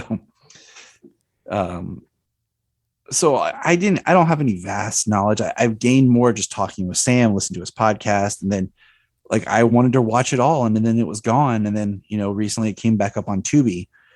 So when you decide, I've not watched any of season 3 or 4 until you gave me the assignment of the episode in season 3, which, in all honesty, knowing just where season 3 goes, because I do have a vague knowledge that it changes. This episode had nothing to do with that. So this episode could have been in season 2, right? For anything, but yeah, I'll, I don't, we'll talk off mic. I don't know how much, because there's 100 episodes. I don't know if I could do them all. I don't know. I can't binge them. I mean, straight up, I'll be honest, it's a very interesting show because it helps you understand the concept of serialized shows of when, or not serialized, why is the word not coming? But when they would make something for TV, they'd produce it and sell it. Syndication. First run syndication. Yeah. That was what it was. It was a syndicated show where they would, the Salkinds would produce it. And that's important to realize is this was the Salkinds trying to get back in the Superman business, but they couldn't say Superman. So they kind of fudged it with the Superboy being, it's the same character, legal stuff. So they were just trying to produce something after, they're like, well, Supergirl failed, so we take Superman back basically after the fail of Superman 4, we'll put it on TV. So yeah, that's a quick kind of just knowledge of the show. And I want to get through them all because there are some good stuff in there, but I couldn't sit down, you and me, and be like, all right, we're going to binge this thing. No, I don't know. Maybe you and I could together, because it'd be like we'd be feeding off each other's positivity. And like when you're starting to be like, I'll be like, no, we can do this, man. Let's do this. Like, cheering. Because some of it is rough. I'm not going to lie. I mean, yeah. I mean, it's one of those things, I'm sure, as with any of these things, people fall into, one of a few categories. There might be some people listening to this who like Sam, grew up watching it. They love it. Maybe others came to it later and, either liked it or didn't. And then there are others, I'm sure, who, like myself, like really kind of passed them by and, might not have a lot of familiarity with it, but it, ran for 4 seasons, late 80s, early 90s. So like I said at the top, this was post-crisis, which is so fascinating to me. It's like we have this huge continuity reset, right? In the comics now, Superboy's past Clark's past as Superboy is gone. Lex has been completely reimagined. And then we get the show though that's firmly in that pre-crisis world. So it makes you tell where the Salkinds were with their production, what they wanted to do, and maybe they felt like that to do Superboy, this is what they had to do. But I also want to say there's a lot of really interesting stuff in the Superboy series. Like there's an episode that features a young Joaquin Phoenix. Oh, right. Yeah. There's an episode that features the first film performance of Wayne Brady. The Sons of Icarus, I think is the episode. Wayne Brady's in it. Very small. I don't even know if he has any lines. I think he has one. So there's a lot of interesting stuff. And my favorite that we get to talk about in this episode is it was directed by David Nutter. Yes. And David Nutter is known as the Pilot King because he sold a crap ton of pilots. He's one of the few directors that has directed 2 versions of Superman. He did a handful of episodes. This one and in the season 2, episode 1. Of course, it's Superboy, whatever. Same thing to me. Okay, it's still Superman. I give him credit. And then he would go on to direct the pilot for both Smallville and Supernatural. So I just have mad props for David Nutter as a director. Yeah, and there were comic writers who wrote for the show. Right. It was the first time I think they acknowledged the comic book writers and brought in their ideas. Because, so many times you hear stories like right now I'm reading through Michael Uslan's book, his second book, Batman's Batman. And he talks about how he actually championed for a while to get Jeff Johns to write some stuff. And they were like, no, that's the comic book guy. And now Johns went on to have a great television film career, whatever. We could debate that too, but whatever. But the idea is, Kevin Smith has said it, where they'll be like, oh, those are the comic book people. We're movie people. And this was a show that actually pulled the comic book people over, said, hey, write us some episodes, do this. So it deserves a lot of respect in that area. And I'll shut up now. We can keep going. No, your points are all well taken. No, so there's, I think there are definitely reasons if you're a Superman fan to check out at least some of the show and just get a feel for what it was. I mean, at least check out to get John's performance and Gerard's to say. And I mean, let's not also like discount the one constant with Stacey Hyduck as Lana, who is probably the most comic accurate Lana Lang we've ever had. Yeah. Red hair. And, she was the only one that was there for all 4 seasons. And, she does a great job. She really does. She was probably my favorite aspect of what we watched. And, she has a rough go of it. She gets slapped by Lex twice in these episodes, which is rough in and of itself. But again, you talk about the echoes of these things. I mean, one of the pivotal moments on Smallville, especially when we're talking about the descent of Lex, is when he smacks Lana in the season 6 finale when their marriage implodes. So, yep. I still think they should have stayed married for a little longer. I like the idea, the way that show was going, the idea that this is a Smallville tangent. Clark had kind of wronged Lana and she was so upset and she aligns herself with Lex. And now he's turned 2 of his best friends against him by harboring this secret. Yeah. When you see the relationships with like Chloe and stuff and Oliver growing because Clark shared this other side with him. But like this idea that the love of his life is now teamed with his best friend. Like I thought that it could have been a really good story vehicle, because I'm like, we know as fans, like Lana's not his ultimate in-game relationship. I just think it could have been explored better, you know, and then eventually like she has her Star Wars moment of turning back to the good side. You know what? I don't disagree with you. Especially since I was not tremendously impressed with season 7 generally, and in particular with the Clark-Lana relationship. You know, they're finally together. She finally knows the secret. It's like, oh, this will be great. And it really wasn't. Like they just replaced the tension was gone. They just replaced the different angst with new angst. Like I just, I think it would have been interesting if they had done something along the lines of what you had suggested. So the 4 episodes of Superboy that we watched were Luthor Unleashed, which is the final episode of season 1. And the show initially is set at Schuster University, and so we follow Clark and Lana and T.J. White, the son of Perry White, and they work for the school paper. Is he? I thought he was the son, or was it the nephew? I thought so. I could be wrong. I'm not positive. I could be wrong too. I mean, it might be maybe it was nephew. But so that's our initial setup, and then later on, yeah, you're right. I know the setting does shift, and I think they're working for some.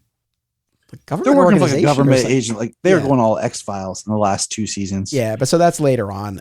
But in any event, so we watched Luthor Unleashed, the final episode of season 1, and then the first 2 episodes of season 2 with this ring, Ivy kill, and Lex Luthor sentenced to die. So essentially we watched a 3-episode arc, and then we also watched that late season 3 episode, Mind Games, where Lex and Superboy are trapped in a mine with kryptonite. And like you said, that really was very self-contained. So it was, you didn't need to know anything about what was going on with the government agency or any of that stuff.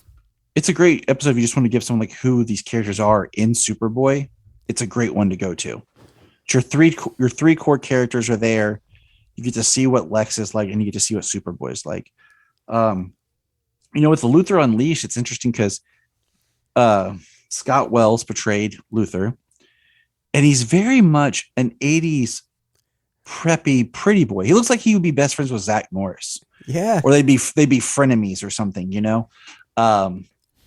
He's got, slick back blonde hair, very athletic, the attractive, handsome man kind of look. And it's interesting because the episode falls into back to that, the Superboy pre-crisis origin where, Lex is kind of the whole season 1, like he's kind of assigned, like it's weird because you never know, like he looks like he's just kind of a frat boy for a while, but then he's smart and he's into stuff, and the storytelling is kind of all over the place, but he's in the lab, he wants to do something bad, and then he has an accident, he's saved by Superboy, and when he comes out, he's all happy, he's a good person, like he's talking about how he likes Lana, and his friend Leo is there. And Leo is important, I think, because Leo carries on, and we'll get there. But I think it's a very good showing where the character goes. Like, and then like he goes, he sends Lana flowers, and then it's like the next day he wakes up, his hair's gone, and he's just angry. He's now mean, and he just is going downhill, and like you said, he assaults Lana. He a very big kind of just change in who he is. Yeah, no, for sure. I mean, well, actually a question for you, because my understanding was in the first season where Scott Wells is playing the character that he only appears like a handful of times. Is that accurate? Yeah. Okay. Yeah. So he appears a few times, and again, this was the only one that I watched, but yeah, I think your description of him is spot on. And yeah, I mean, once again, we have, we have a pull from the comics in terms of Superboy inadvertently causing his baldness. And this, now, of course, again, in this version, he was already up to no good. It wasn't like this totally, flip the character, but this did really push him over the edge. If you were to watch the first season, and you got to this episode, it feels on point with the character, but at the same time, with the incident, Luthor's like happy goodness, and then his like anger, it feels like it's like we're pushing the reboot button here. And I feel like even though like I don't know all the history and like the timing of things of where they were going to shift a second season, but it does feel like you get like you said, a 3-episode arc for Lex with a few kind of out of alignment areas. Like the way this episode ends is very weird to where the next episode begins. Right. But at the same time, you can see where the character through line is. It does work. Right. So I have to say though, was there any moment more dramatic than that scream that Lex lets out right before the act break when he discovers his baldness? It was that's Scott Wells' Academy Award moment, man. That's his clip on his highlight reel. He's like, watch this beautiful acting here. You know, we now in 2 episodes, right? We've talked about the baldness as the reason for really hating Superboy. I guess, to what extent do you think of vanity when you think of Lex? Because I certainly think of ego, but I don't know. I mean, is he that vain that it's the baldness puts him over the edge, or is it more that he thinks Superboy did this to him on purpose? Like, what do you think really fuels him?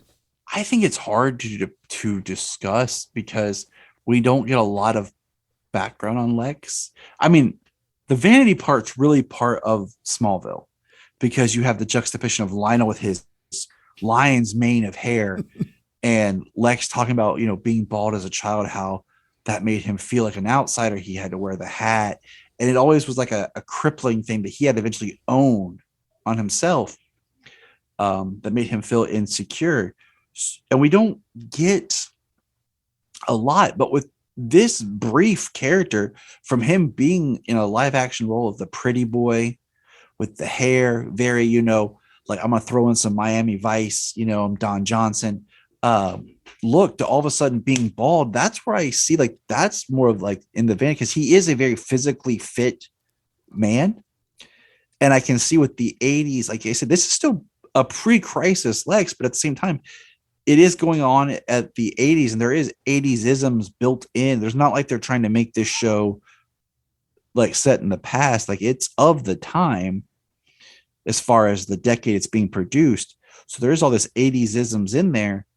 So he's a very pre-crisis representation of Lex set in the 80s, if that makes sense. That does make sense. And actually I think that's a pretty compelling argument. And it works here in a way that it doesn't, I feel, in Adventure Comics and then in the Super Friends origin. And look, those are, again, aimed at an even younger audience, and I know they're very simple. But, you know, I think you're right. I mean, here in the show, and I didn't see the other episodes, but it's like, yeah, even in this, you see him at the start of this. And if he is depicted in that way, and you get the sense that his looks, you know, are part of how he defines himself, then yeah, that major change, you know, probably would set him off. So yeah, I think that probably does track better here than it does in the Adventure Comics Super Friends version, where he's farming and he loves Superboy, and you know, that the way that plays out there. I mean, I'm gonna throw this out there. I mean, you and I are both in our mid-30s, and you know, things start thinning. And luckily, my brother's gone patchy, almost bald in places, and he's my younger brother by 4 years.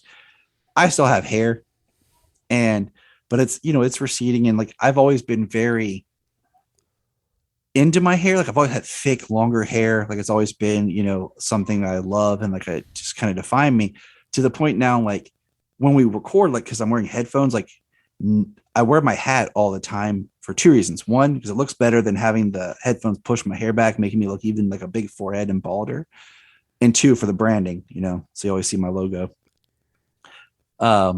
So, and I'm not a vain person, like, but if there's anything that you could point that I have more vanity towards, like my wife will attest, like, is more in my hair. And something I've had to deal with is like the slowly loss of it. You know, I've had problems embracing that.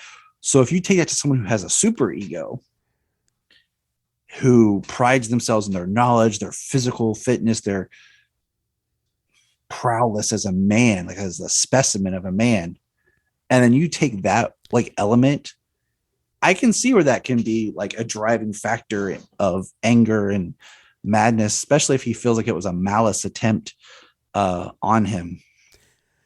I'm on board with that. And we're talking about our own hair. I mean, I've mentioned this on shows. I've been going gray, and it's something I'm dealing on the sides mostly. But you got more of the Kingdom Come going. Yeah, like you're the Kingdom Come Reed Richards era. Like I'm starting to get it's spreading everywhere.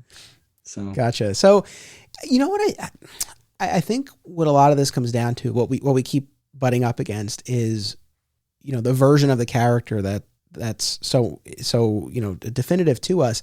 And I think specifically for me with Smallville, feeling like we got such a compelling take on why these two guys ultimately end up at odds, and it was born out of Clark's inability to trust him and gaslighting him for all those seasons, and I feel like it was very interesting and nuanced. And so to now look back at some of these stories and it's like, oh, I hate him because he's bald. It's like it pales in comparison. But I'm going to take my own advice and appreciate, like I said, what it this idea that it introduced, right?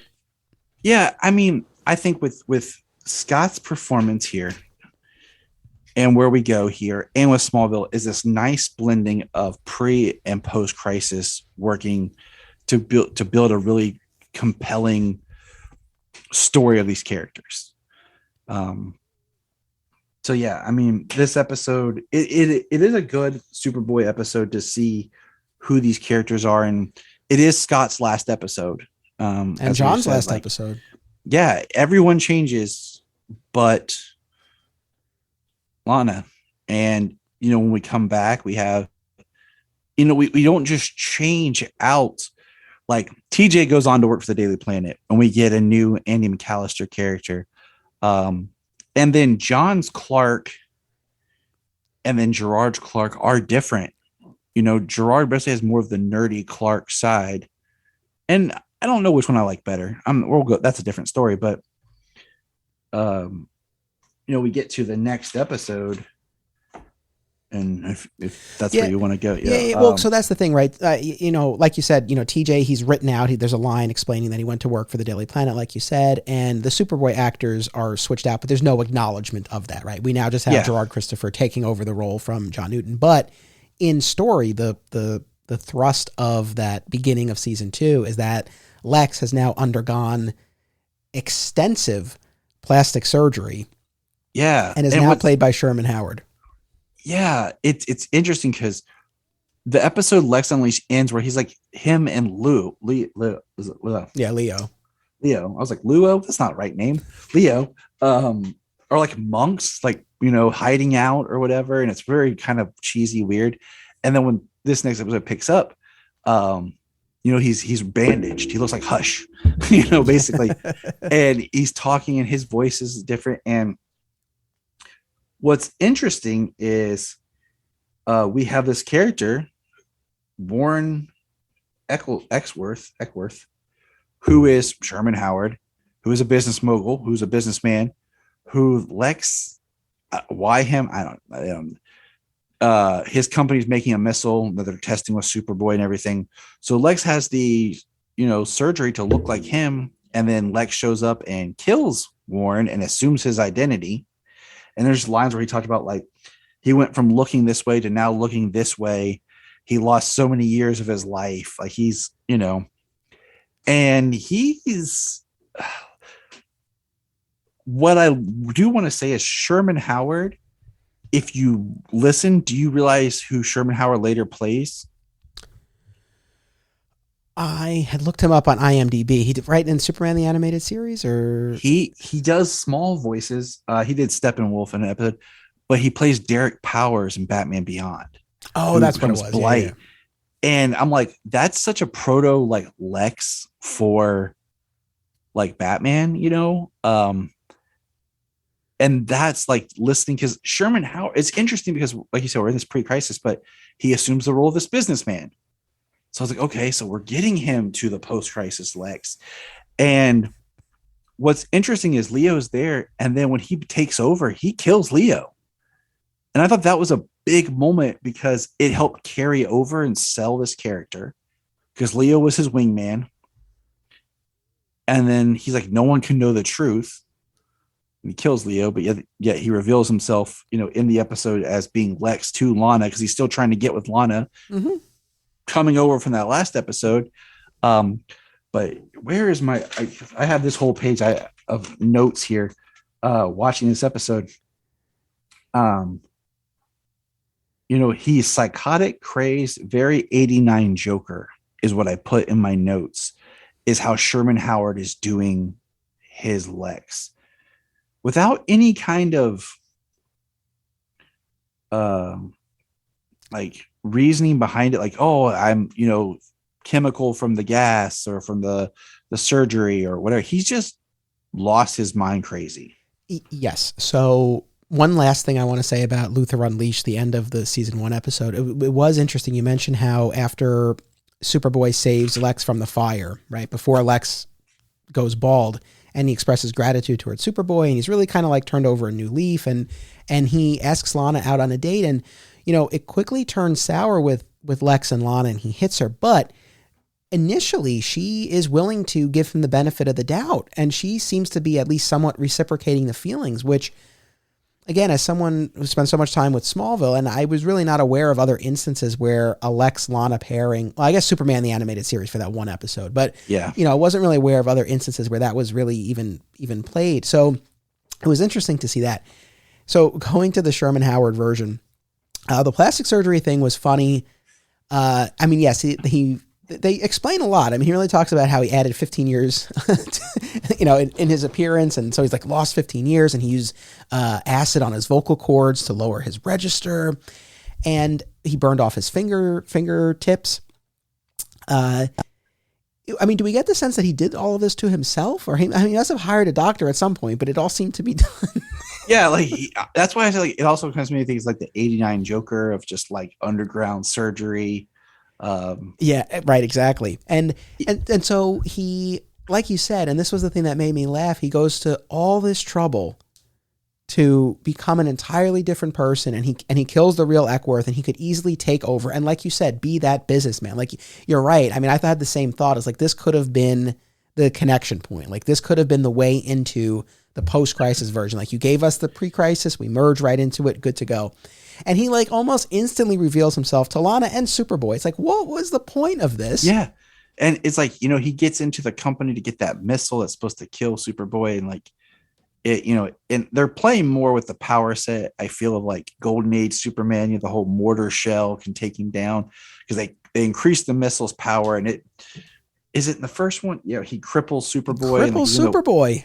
He's in the wheelchair, but yeah, it just, and when within the first episode, like by the end of it, he loses the whole Warren Eckworth. Like, it comes out he's Lex Luthor, and he loses that whole like the money, the power. Like, so I was like, what was all that for? Like that character changed, like that big story change, because then even we get into the second episode and stuff, like he's not in it as much. Like, it's sprinkled throughout. Like, much like you said in those early comics, he's not a staple character. Because it's just kind of interesting that they went there, and they kind of, it's like they did something, they're like, yeah, let's pull it back,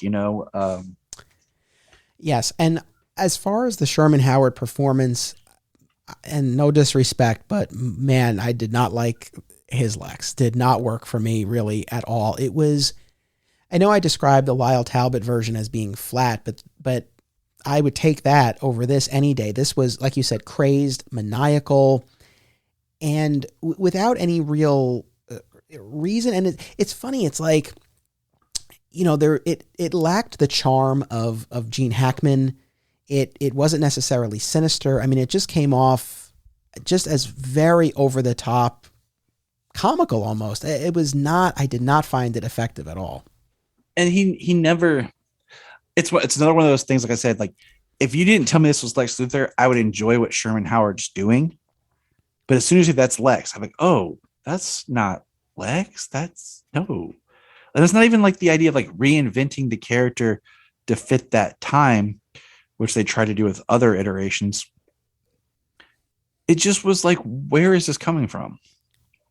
Like, who is this Lex for? Like, why? And into the second episode, he gets even more crazy. I mean, the second episode, he has this new woman out of nowhere, his Darla. It's his new woman, his new right-hand woman. And he goes to the electric chair for his crimes, and he slips a pill that gives him electrocution powers. Like, I actually have to say though, and we talked about this in the prior episode, that is, I'm assuming that this was on purpose. There's a Golden Age comic story called The Power Stone where he creates this device and it allows him to absorb electricity, and it gives him powers. And he, in that Golden Age story, is sentenced to die by the electric chair, and he survives it. So, there was that moment of like, oh, that's cool. Like they took that from the comics, but I mean, it comes across as so silly. And the whole Darla thing, it's like he brings her home to try to teach Lana. So there was so, he tries to force Lana into marrying him. He forces himself on her and kisses her. Like it's very off-putting just across the board. He talks about when he was a kid, he broke puppies' necks. It doesn't seem like that's the same Lex that Scott was,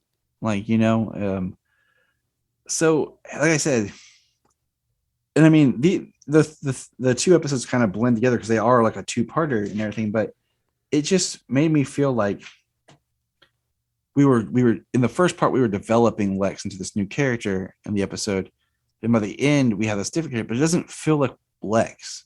It doesn't even feel like it's a young man, okay, like 18, 19, 20-year-old, a college man trying to fake and pretend to be an older person. It just he's a psycho that lost everything. So and then I know we're running long because we talked about dinosaurs, and we could jump to the third episode, the mind games, because what I found fascinating about this episode, it was written by Sherman Howard. I noticed that as well. I was gonna say, yeah. So I found that interesting, and the bottle nature. And bottle is usually an episode that's written that you don't have any guest stars, you don't use any new sets. It's very much like a lower budgeted episode for your season. The episode starts with Luthor going into a mine with Lana, and Superboy chases him. Lex pulls kryptonite. The mine caves in on him. Lana's trapped under a rock on the outside of the cave in. Lex and Superboy on the inside. Lex realized they're all going to die and has to try to, hide the kryptonite or whatever to power up Superboy enough to get them out. And I find in this episode, Sherman Howard's acting charming in the sense because he does try to do a little bit more depth with the character. Even at the end when he's escaping, he turns around, he pulls out the green rock, and he says, I'll probably hate myself for this, but he leaves the kryptonite with Superboy and Lana, and he leaves because he knows Superboy will get free, but he doesn't kill him when he has the chance. So I feel like there's some growth in the character there. Ironically, it is a lead mind. But there's more depth that happens there, but at the same time, I never feel like this is Lex Luthor.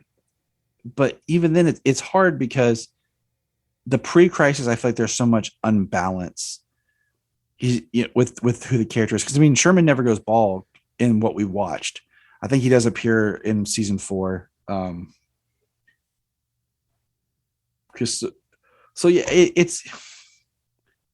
It's weird because I feel like Sherman did a good job of acting, but if he wasn't Lex, even pre-crisis Lex, it's weird because it's like they try to make him post, then pulled it back, and then just do your own thing, man. Because it's weird. Yes, I think that's a fair assessment. Of the ones we watched, I liked Mind Games the best, in part because it called to mind the Smallville episode, but also because, you got to see so much time with the two of them together. And they're in this situation where they are forced to work together, where they otherwise never would, but they have to collaborate in order to get out. And you have, it's brief, right? And they'll be at odds again in the future, but this brief moment of understanding and cooperation. And So I thought that was interesting. But yeah, this depiction is just not. It's just so off note for me. It's the one episode that I would recommend if someone's like, okay, what's Superboy like and what's Lex and Superboy like? Just watch this episode. Yeah. You'll get a good performance from Gerard. You'll sum up his character. You'll feel the show out, and you'll get to see what they did with Lex without, having to spend a lot of time researching everything. If I had to rank my Lexes, all of them, I think Sherman would be on the bottom. I kind of give Scott Wells just a tick up. But I think Sherman's a great actor. I think what he, like, the acting wise was great, but it's not the character. Even the pre-crisis